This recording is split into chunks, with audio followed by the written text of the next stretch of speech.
स्वागत है स्टूडेंट हमारे चैनल पर। हम आपके लिए लेकर आए हैं प्रतिभा पर्व मूल्यांकन वर्कशीट 2021-22 की। ये एग्ज़ाम आपके एमपी में यानी कि मध्य प्रदेश में अभी चल रही है, उन एग्ज़ाम में से है। यहाँ हम कक्षा 8 विषय संस्कृत का पेपर लेकर आए हैं। ये पेपर आपको विद्यालय में मिला होगा या मिल जाएगा, तो आप इस पेपर को पढ़ के जाइए और पूरे में से पूरे नंबर पाइए।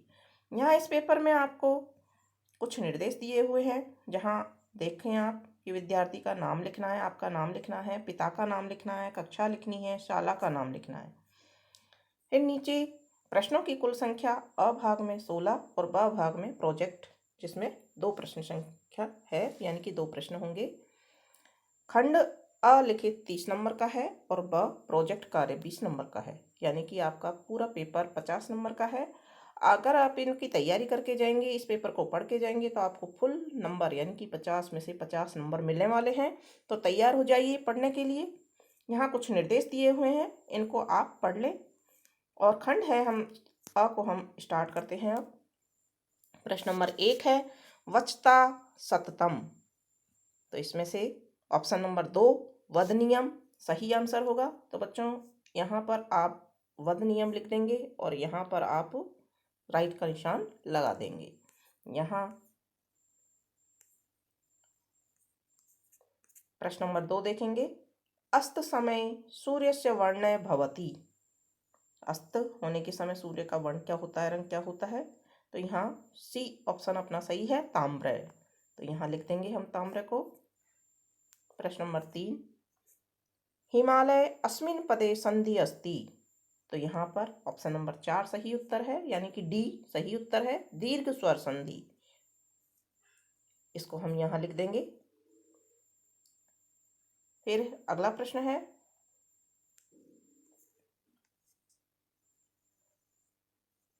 वराह मरीष्यस्य जना अभवत। तो यहाँ कपित ग्रामे ए ऑप्शन सही उत्तर होगा और इसको हम यहाँ लिखेंगे। बच्चों यहाँ आपको खाली जगह में इसका उत्तर लिखना भी है। फिर है सतना मंडले अस्ति। प्रश्न नंबर 5 है सतना मंडले अस्ति चित्रकूटम, बी ऑप्शन सही है और इसको हम यहाँ खाली जगह में लिख देंगे। प्रश्न नंबर 6 है विद्वान पूज्यते सर्वत्र। विद्वानों की पूजा सब जगह होती है, तो सर्वत्र को यहाँ लिख देंगे।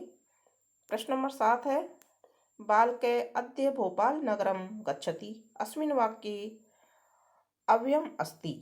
यहाँ पर अद्य यानी कि ऑप्शन नंबर डी यहाँ पर सही उत्तर होगा, इसको हम यहाँ लिख देंगे। प्रश्न नंबर 8 है मेकल सुता इति नामना प्रसिद्ध अस्ति नर्मदा।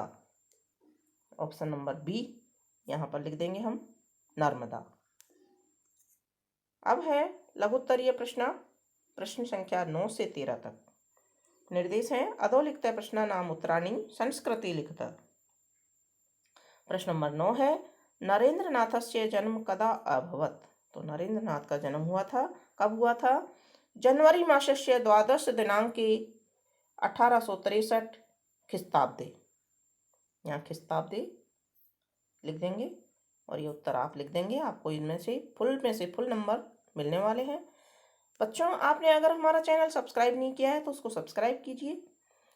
फुल मार्क्स प्राप्त करने के लिए अपने दोस्तों के साथ में भी शेयर कीजिए, ताकि आपको इसी तरह के पेपर प्रश्न आगे भी मिलते रहें। प्रश्न नंबर 10 है अधोलिखित संख्या संस्कृत शब्देषु लिखित है। तो यहाँ 25 को हमको संस्कृत में लिखना है, पंचविंशति लिख देंगे। 34 को संस्कृत में लिखना है, चतुर्थी लिख देंगे।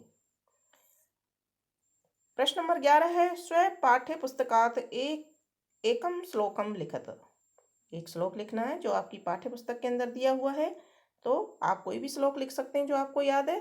हमने यहाँ लिखा है उद्योगे नास्ति दरिद्र्यम जप्तो नास्ति पातकम मौने च कलहो नास्ति नास्ति जागृते भयम। तो इस तरह से आप भी एक श्लोक कोई सा भी आप लिख सकते हैं। प्रश्न नंबर 12 है वराह मिहिरेण के ग्रंथा विरचिता। तो इसका उत्तर है वृहस्ता हिंता वृहज्जालकम पंच सिद्धांतिका ग्रंथा विरचिता। मुझे पंचसिद्धांति का ग्रंथ है वो उसकी रचना की थी। ये उत्तर हम यहाँ पर लिख देंगे। प्रश्न नंबर 13 है महेंद्र इति शब्दस्य संधि विच्छेदम कृत्वा संधि नाम लिखत। संधि विच्छेद भी करना है और संधि का नाम भी लिखना है। तो यहाँ हमने महा प्लस इंद्र और ये गुण संधि है, यहाँ लिख देंगे हम इस तरह से। अब है दीर्घोत्तरीय प्रश्न, प्रश्न नंबर 14 से 16। अधोलिखित प्रश्नाम उत्तराणी संस्कृते लिखित। संस्कृत में ही हमको उत्तर लिखना है। देखते हैं प्रश्न नंबर 14। यहाँ एक पैराग्राफ दिया हुआ है, इसको आप अच्छी तरह से पढ़ लेंगे। और प्रश्न है लोकमान्य तिलक के आसीत। लोकमान्य तिलक महान देशभक्त आसीत। इसमें से एक पैराग्राफ में से छांट के हमको उत्तर लिखना है। इसका प्रश्न पैराग्राफ का प्रश्न नंबर 2 है तिलकस्य जनक कीदृश आसीत। और तिलकस्य जनक कुशल शिक्षक लेखक च आसीत। प्रश्न नंबर 3 है तिलक किम निश्चयम अकरोत्। तो क्या निश्चय किया था? तिलक निश्चयम अकरोत् यति अहम शासकीय सेवा न अकरोत्। शासकीय सेवा नहीं करने का प्रण किया था। प्रश्न नंबर 4 है तिलक किम अघोषयत्। तिलक अघोषयत् स्वराज्यमं जन्म सिद्ध अधिकार अस्ति। अब है प्रश्न नंबर 15 अधोलिखित पद्यांश पठित्वा प्रश्नानाम उत्तराणि लिखते हैं। यहाँ पर 2 लाइन दी हुई हैं। इनमें से प्रश्न है पुत्र कथम भवेत्। तो उत्तर है पुत्र वश्य भवेत्।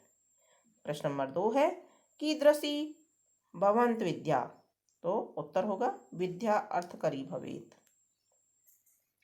प्रश्न नंबर 3 है कीदृशी भवेत् भार्या प्रियवादिनी। उत्तर है इसका प्रियवादिनी, यहाँ लिख देंगे। अर्थागमे कदा भवेत्। प्रश्न नंबर 4 है अर्थागमे कदा भवेत्। तो अर्धागमे नित्यम भवेत्। उत्तर इसका यहाँ लिख देंगे। प्रश्न नंबर 16 है अधोलिखितेषु एकस्मिन् विषये पंचवाक्यानि संस्कृते लिखते। यहाँ पर 4 चीजें दी हुई हैं, पुस्तकम, धेनु, विद्यालय, महापुरुष आजाद चंद्रशेखर। इनके बारे में आपको 5 वाक्य लिखने हैं। आप अपनी मनपसंद के किसी भी एक विषय पर 5 वाक्य लिख सकते हैं। हमने यहाँ विद्यालय के ऊपर 5 वाक्य लिखे हैं। अस्माकं विद्यालय जयपुर नगरस्य मध्ये रमणीय स्थाने स्थित है। प्रश्न दूसरा वाक्य है अयम उच्च माध्यमिक विद्यालय अस्ति। तीसरा वाक्य है अस्मिन् विद्यालय छात्र छात्राश्च सहैव पठन्ति। प्रश्न चौथा वाक्य है अत्र 200 छात्रा पठन्ति। वाक्य 5वां है अहम अस्मिन् विद्यालय 8वीं कक्षाया पठामि। तो इस तरह से हमने ये 5 वाक्य लिख दिए हैं बच्चों। इस तरह से आप भी यहाँ 5 वाक्य लिख के किसी भी विषय पर लिख सकते हैं। और इसी के साथ में आपका ये भाग अ विषय संस्कृत कक्षा 8 का कंप्लीट होता है। आगे के पेपर जो आपकी क्लास के पेपर हैं उनको देखने के लिए बच्चों देखते रहिए हमारे चैनल को सब्सक्राइब करें, शेयर करें दोस्तों के साथ में। धन्यवाद।